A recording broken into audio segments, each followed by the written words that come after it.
Morning student, नमस्कार। आज का क्लास जो है वो डीएलएड फोर्थ सेमेस्टर विज्ञान क्लास है। इसमें हम आज आप भौतिकी में अध्ययन करेंगे कि विद्युत धारा के कुछ मापक यंत्र जिसमें विभव मापी है, विद्युत धारा की शक्ति मापने के लिए है, विद्युत धारा मापने के लिए है। इसमें जो मापी यंत्र है आपका अमीटर है, गैल्वेनोमीटर है, वोल्टमीटर है। तो इसके बारे में आज हम डिस्कस करेंगे। अमीटर, इसको हम अमीटर कहते हैं। ये आपका है गैल्वेनोमीटर, और ये आपका है वोल्टमीटर। अब यहाँ पे देखिए कि किसी भी वैद्युत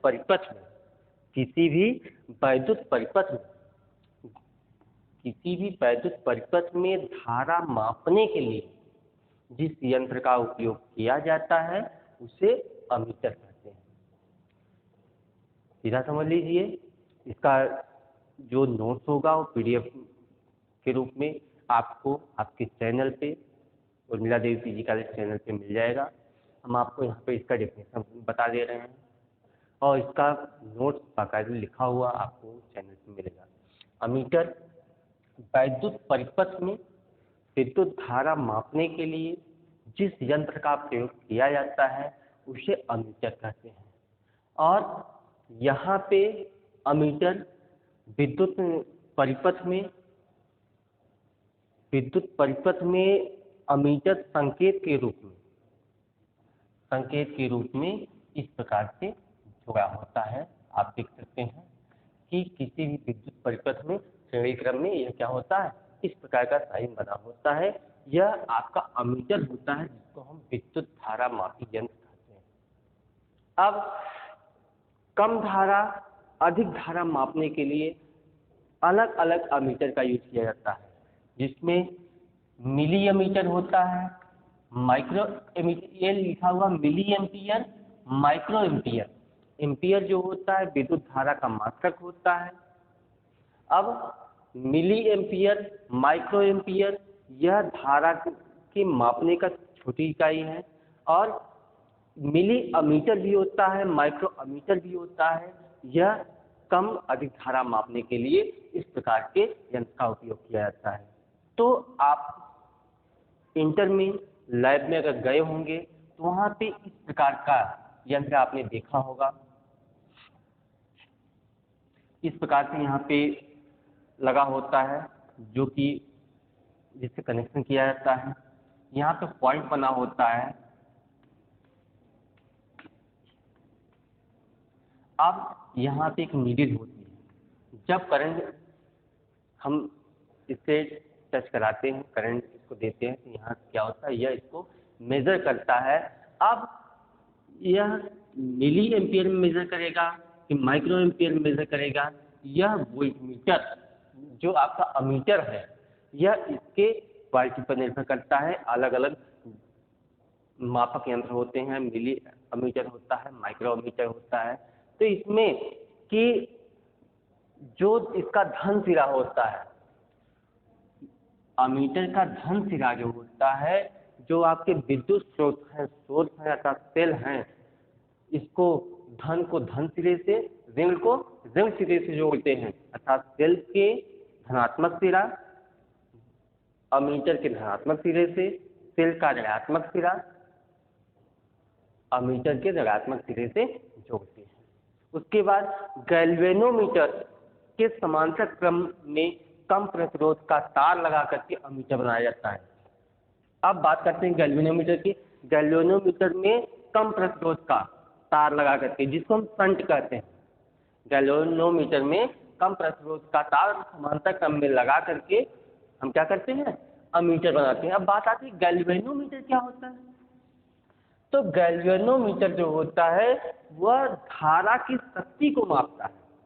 गैल्वेनोमीटर जो होता है वह धारा की शक्ति को मापता है। तो धारा की शक्ति को मापने के लिए गैल्वेनोमीटर का उपयोग किया जाता है। गैल्वेनोमीटर या कह सकते हैं कि धारा में विचलन मापने के लिए हम गैल्वेनोमीटर का उपयोग करते हैं।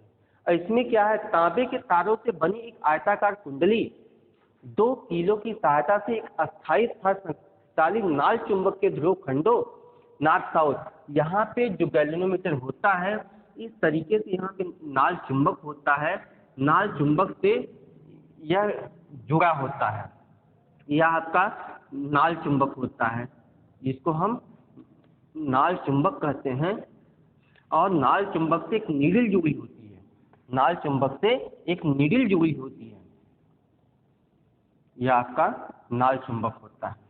नाल चुंबक क्या होता है, घोड़े की नाल की तरह चुंबक होता है, इसमें 2 पोल होते हैं, नॉर्थ और साउथ होते हैं। तो नाल चुंबक से नीडल जुड़ी होती है और यह यहाँ पे शून्य होता है, यहाँ पे शून्य होता है। तो एक तांबे के तारों से बनी एक आयताकार कुंडली 2 किलो की सहायता से एक अस्थायी तथा शक्तिशाली नाल चुंबक के ध्रुव खंडों नॉर्थ साउथ के बीच लटकी रहती है। कुंडली के दोनों सिरों संयोजक पेचों T1 तथा T2 से जुड़े होते हैं। अब यहाँ पे जो ये 0.0 है, यहाँ हम 10 कर लेते हैं, 20 कर लेते हैं, 30 कर लेते हैं, 40 कर लेते हैं। ठीक इसी तरीके से यहाँ भी होता है, 10 होता है, 20 होता है, 30 होता है, 40 होता है। तो ये क्या है, पॉइंट्स हैं। अब यहाँ पे कुंडली का विक्षेप पढ़ने के लिए कुंडली के संकेतक P लगा रहता है, जो वृत्ताकार पैमाने, ये क्या है, P है जो वृत्ताकार पैमाने पे घूमता है, यह सर्किल में घूमता है। अब ये आपका नाल चुंबक है, इसको हम गैल्वेनोमीटर कहते हैं। गैल्वेनोमीटर जो होता है वह विद्युत धारा की शक्ति को मापता है, विद्युत धारा की शक्ति को मापता है। अब उसके बाद बात करते हैं किसकी, वोल्टमीटर की। वोल्टमीटर जो होता है इसको हम विभवमापी कहते हैं, विभवमापी। वोल्टमीटर मतलब होता है आपका वोल्टेज मेजर करता है, विभव मापता है। और इसको हम पोटेंशियोमीटर के नाम से भी जानते हैं। वोल्टमीटर जो है यह किसी चालक के सिरों का, किसी, या यहाँ लिख भी दीजिए, किसी चालक के सिरों के विभवांतर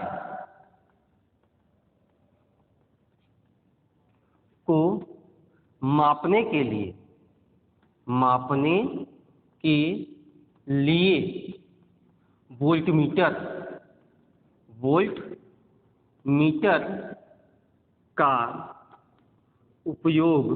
का उपयोग किया जाता है।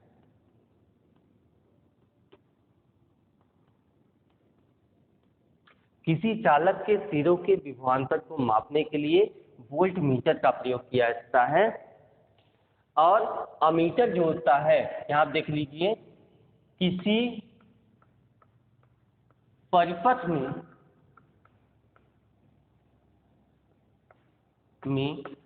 धारा मापने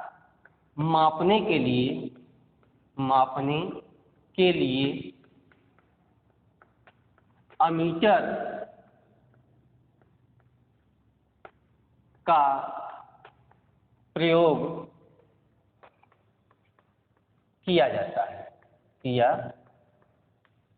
किया जाता है।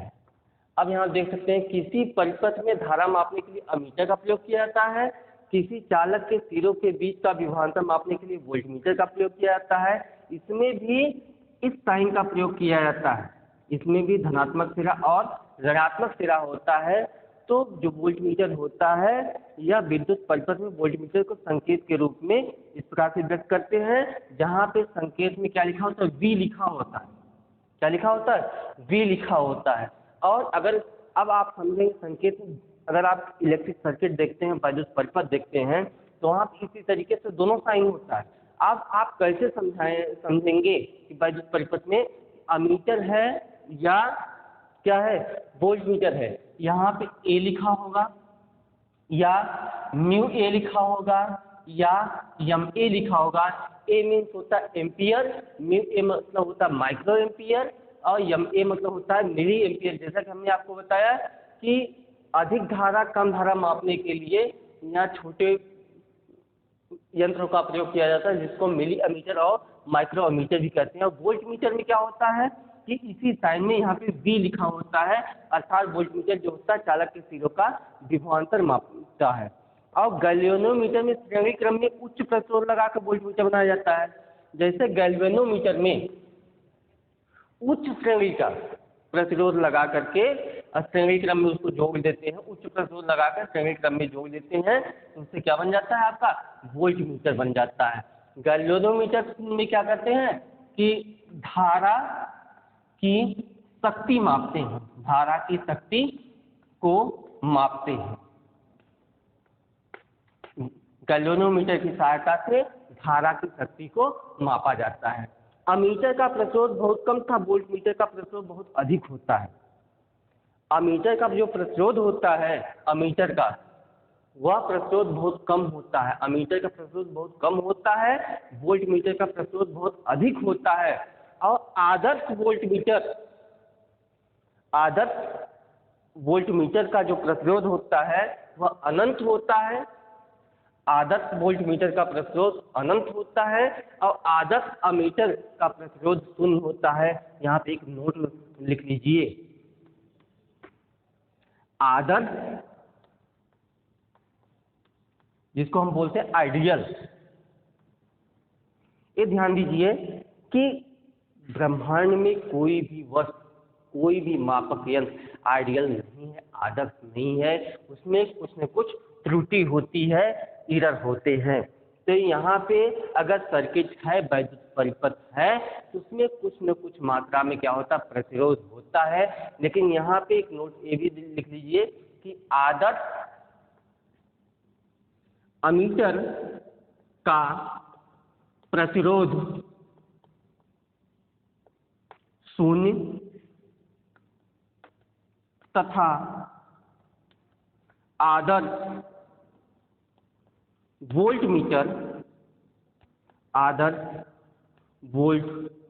मीटर का प्रतिरोध अनंत होता है, अनंत होता है। यहाँ आप देख लीजिए, कोई भी आदर्श अगर अमीटर है तो उसका प्रतिरोध क्या होगा, शून्य होगा, और आदर्श वोल्ट मीटर का जो प्रतिरोध होगा वह अनंत होगा। यहाँ से आपके ऑब्जेक्टिव क्वेश्चन भी बन सकते हैं कि आदर्श अमीटर का प्रतिरोध क्या होता है, सीधा क्या होगा, शून्य होगा। आदर्श वोल्ट मीटर का प्रतिरोध क्या होता है, अनंत होता है। सिंपली अमीटर का जो प्रतिरोध होता है कम होता है और वोल्ट मीटर का प्रतिरोध अधिक होता है। और गैल्वेनोमीटर के श्रेणी क्रम में उच्च प्रतिरोध लगा करके वोल्ट मीटर बनाया जाता है। तो ये आपका हो गया अमीटर, हो गया गैल्वेनोमीटर, हो गया वोल्ट मीटर, हो गया। इसका जो नोट्स है आपको पीडीएफ के रूप में मिल जाएगा, इसको आप एक बार देख लीजिए। और कुछ इंपॉर्टेंट पॉइंट्स है, इसको आप नोट कर लीजिएगा। ये आपका डेफिनेशन है, किसी चालक की सिरों का विभवांतर मापने के लिए वोल्ट मीटर का उपयोग किया जाता है, और किसी परिपथ में धारा को मापने के लिए अमीटर का उपयोग किया जाता है। और यहाँ पे नोट पॉइंट है, नोट पॉइंट आप जरूर याद रखिएगा कि आदर्श अमीटर का प्रतिरोध जो होता है शून्य होता है और आदर्श वोल्ट मीटर का प्रतिरोध अनंत होता है। अब यहाँ आप देख लीजिए विद्युत फ्यूज और विद्युत के खतरों से बचने के उपाय। विद्युत फ्यूज एवं विद्युत के खतरों से बचने के उपाय। कभी कभी आप लोगों ने देखा होगा कि घर की, मकान की जो बिजली होती है अचानक चली जाती है। कभी कभी क्या होता है, लाइट अगर विद्युत तेज हुआ तो लाइट चली जाती है। तो इसमें क्या हो, इसका कारण होता है फ्यूज का उड़ना। तो फ्यूज क्या होता है, नॉर्मली रांगा या तांबे की तार का एक पतला, मतलब तांबे का पतला तार होता है, जो कि इसमें अलग अलग कंडीशन में अलग अलग फ्यूज लगाया जाता है, जो कि 2 एम्पियर, 5 एम्पियर, 10-15 एम्पियर।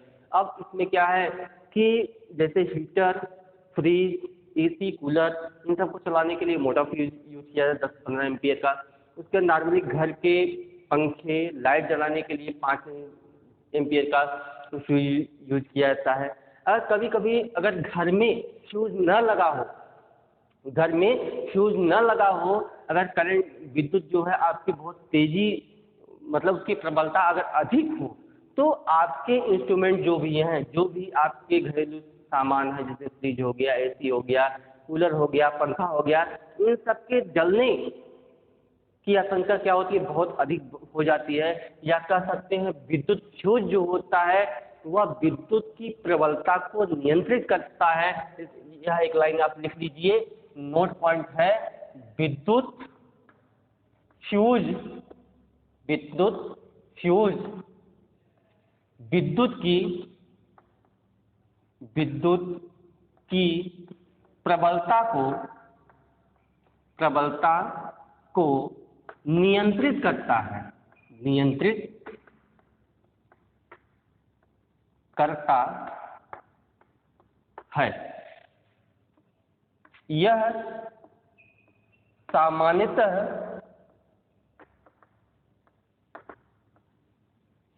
रांगा या तांबे का होता है, तांबे का होता है। यह क्या है, विद्युत फ्यूज जो होता है विद्युत की प्रबलता को नियंत्रित करता है। यह सामान्यतः आपका रांगा या तांबे का बना होता है। तो आप देखते हैं कि सामान्य बल्ब का पंखे वाले परिपथ में 5 एम्पीयर का फ्यूज लगाया जाता है, जबकि हीटर फ्यूज कूलर 8 अधिक धारा के परिपथ में 10 से 15 एम्पीयर वाला मोटा फ्यूज तार लगाया जाता है। और यदि परिपथ में धारा अधिक प्रवाहित होता है, यदि परिपथ में धारा अधिक प्रवाहित होता है तो आप देखते हैं कि अचानक बिजली चली जाती है, तो यह कंडीशन हो जाता है फ्यूज का टूटना। अर्थात फ्यूज क्या हो जाता है, टूट जाता है। तो फ्यूज इसीलिए लगाया जाता है कि जो आपके घरेलू सामान हैं, जो विद्युत से चलते हैं, उनकी हानि न हो, मतलब वह नष्ट न हो विद्युत की प्रबलता से। विद्युत की प्रबलता को नियंत्रित करने के लिए ही फ्यूज का उपयोग किया जाता है। यदि घर में फ्यूज का उपयोग न किया जाए तो इससे क्या होता है, जो आपके वैद्युत धारा से चलने वाले सामान होते हैं वह क्या होता है कि वह सुरक्षित नहीं हो पाता है। यदि फ्यूज तार विद्युत परिपथ में नहीं होगा तो विद्युत परिपथ में किसी भी स्रोत से यदि विद्युत धारा की प्रबलता अधिक हो गई तो संपूर्ण लाइन जलने का खतरा अत्यधिक बढ़ जाता है। अब हम आते हैं विद्युत के खतरों से बचने के उपाय। अब शायद आप देखे भी होंगे, कई लोगों को विद्युत का झटका लगा भी होगा, करंट मारा भी होगा, हमें खुद मारा हुआ है, ठीक है। तो हम यहाँ से विद्युत के खतरों से बचने के क्या क्या उपाय है इसको हम बताते हैं आपको। तो इसको आप नोट कर लीजिए, आपका इम्पोर्टेंट पॉइंट है कि विद्युत फ्यूज जो होता है विद्युत की प्रबलता को नियंत्रित करता है, समांतर रांगा या तांबे का बना होता है। और जिस घर में विद्युत फ्यूज का यूज नहीं किया जाता है वहाँ पे इलेक्ट्रिक सामान जो होते सुरक्षित नहीं रहते, उनके जलने का खतरा अत्यधिक बना रहता है। तो यहाँ पे विद्युत के खतरों से बचने के क्या उपाय है। कभी कभी जब विद्युत इस्त्री, रेफ्रिजरेटर आदि उपकरणों को छेड़ते हैं तो झटका लगता है। ऐसा उनके ठीक से भू संकल्पित नहीं होने के कारण हो सकता है। अतः विद्युत खतरों से बचने के उपाय इस प्रकार हैं। कभी कभी आप लोगों ने देखा होगा, जैसे मान लीजिए आप पंखा बना रहे हैं और क्या है कि आप पृथ्वी के संपर्क में नहीं है, तो उस कंडीशन में होता क्या है कि आपको झटका बहुत तेज लगता है। लेकिन जब वही अर्थ भू संपर्क में आप होते हैं तो वह आपको क्या होता है, पकड़ लेता है और इससे मनुष्य की जान भी जा सकती है। तो इन सब से बचने के इस प्रकार से उपाय हैं। नंबर 1 हम क्या करते हैं, इसमें यदि विद्युत रोधी पदार्थ तार से हट जाए तो वहाँ जांच कराकर रबड़ की टेप लगानी देनी चाहिए। जैसे कि आप कहीं पे वायर जोड़े हैं तो घर में या कहीं दफ्तर में कहीं भी अगर आप कनेक्शन कर रहे हैं, कहीं पे तार कटा हुआ है तो उसको आप चेक करके वहाँ क्या कर लें, टेप को लपेट दें।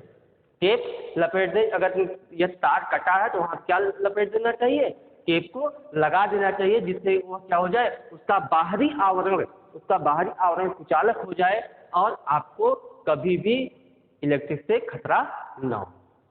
उसके बाद है विद्युत हीटर, इस्त्री, फ्रिज एक साथ नहीं चलाएं, क्योंकि एक साथ चलाने से, जैसे एसी भी चला दिए, फ्रिज भी चला दिए, कूलर भी चला दिए, हीटर भी चला दिए, तो उसमें क्या होता है कि अधिक विद्युत की आवश्यकता होती है, अधिक विद्युत की आवश्यकता होती है तो वहाँ से क्या होता है कि या फिर फ्यूज उगेगा, या फिर फ्यूज उगेगा, या फिर आपके जो हैं वहाँ पे वह डिस्ट्रॉय होगा, जलने की चांसेस अत्यधिक रहते हैं। अब क्या है, बल्ब को होल्डर में लगाते समय स्विच बंद कर लेना चाहिए। कभी कभी कुछ लोग ऐसे बुद्धिमान भी हैं, करते क्या है, जैसे बल्ब हमको लगाना है और सीधा खड़े हुए बल्ब लगा दिए। कभी कभी होता क्या है कि अगर कहीं से भी आपको कुछ सुचालक में जो उसके कंडक्टर होल्डर है, जो मेटल है, उसमें अगर टच हो जाता है तो उससे भी खतरा क्या होता है, बहुत अधिक बढ़ जाता है। इसलिए बल्ब को लगाते समय मेन स्विच को क्या कर देना चाहिए, बंद कर देना चाहिए। अब विद्युत इस्त्री से कार्य करते समय उससे जुड़े तार को किसी सहारे से बंद ऊंचा बांध देना चाहिए ताकि तार का विद्युत रोधी पदार्थ इस्त्री के संपर्क में आकर पिघले नहीं। जैसे कि हम भी कपड़ा प्रेस करते हैं, आप भी करते होंगे या करवाते होंगे, तो ये ध्यान देना चाहिए कि जो जैसे आपका प्रेस है, जैसे प्रेस है इस तरीके से, तो यहाँ से जो वायर लगा हुआ है उसको इस तरीके से हम प्रेस करें कि यह जो है इस निचले सिरे से संपर्क में न आए। जब निचले सिरे से संपर्क में आएगा तो क्या हो जाएगा, क्योंकि यहाँ पे यह विद्युत का ऊष्मी प्रभाव होता है, विद्युत के ऊष्मी प्रभाव से यह क्या हो जाता है, हीट होता है, गर्म होता है, यह तार इसके संपर्क में आता है तो पिघल जाता है। यदि इस हीटिंग इफेक्ट के मतलब कि ऊष्मा के संपर्क में आएगा, तार पिघल जाएगा। जब तार पिघल जाएगा उस कंडीशन में पिघले हुए तार के यदि आपका हाथ टच हो जाता है तो वहाँ से आप क्या होता है, विद्युत का झटका लगने के चांसेस बहुत अधिक बढ़ जाते हैं। अब जैसे कि अगर हम इस्त्री चलाते हैं, मतलब कि अगर प्रेस चलाते हैं, तार को हमको कहीं पे बांध देना चाहिए जैसे यह इसके संपर्क में ना आए और जल पिघल करके हमको विद्युत का झटका न मिले। इसलिए हमको क्या करना चाहिए कि इससे सावधान रहना चाहिए।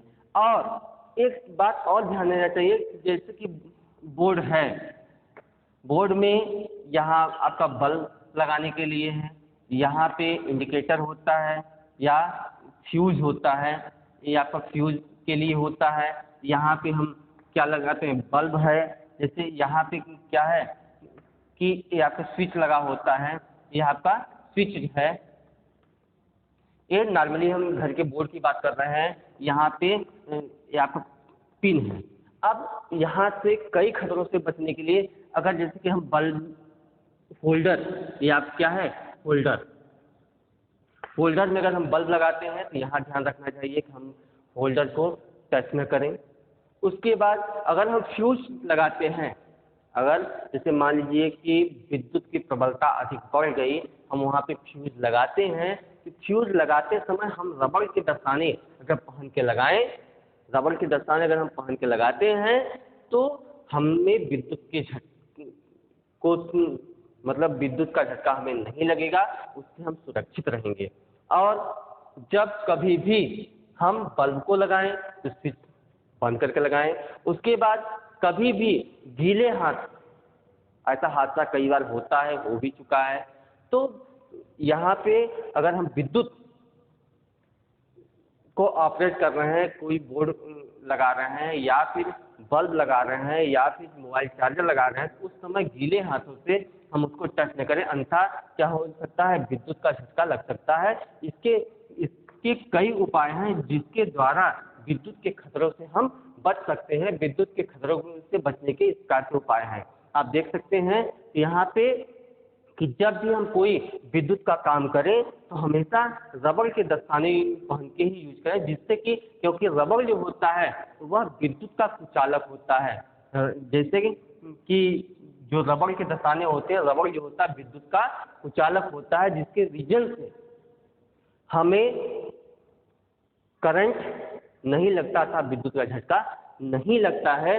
अब यहाँ पे हमें ये देखना चाहिए कि और अगर हम बल्ब भी लगा रहे हैं या स्विच भी ऑन कर रहे हैं तो हमेशा ये करना चाहिए कि हमको शूज या फिर चप्पल पहन करके ही हमको ऑपरेट करना चाहिए, क्योंकि अर्थ से कनेक्ट नहीं होना चाहिए। अगर अर्थ से कनेक्ट हो जाता है तो उस कंडीशन में वह क्या करता है, झटका नहीं देता है, सीधा जानलेवा हमला होता है, इसलिए हमको उससे बचने के इस प्रकार से उपाय हैं। तो आप देख सकते हैं कि ये आपका हो गया विद्युत फ्यूज हो गया, विद्युत खतरों से बचने के उपाय हो गए, ये आपका टॉपिक यहाँ कंप्लीट होता है। अब नेक्स्ट टॉपिक हम आपको बहुत ही बेहतरीन बताएंगे, उसमें क्या है कि विद्युत धारा क्या क्या स्रोत है, तो आप इसको नोट कर लीजिए। जो अभी पॉइंट हमने आपको बताया तो वह कई पॉइंट आप डालकर लिख सकते हैं कि जैसे इस्त्री, फ्रिज, कूलर ये सब एक साथ नहीं चलाना चाहिए।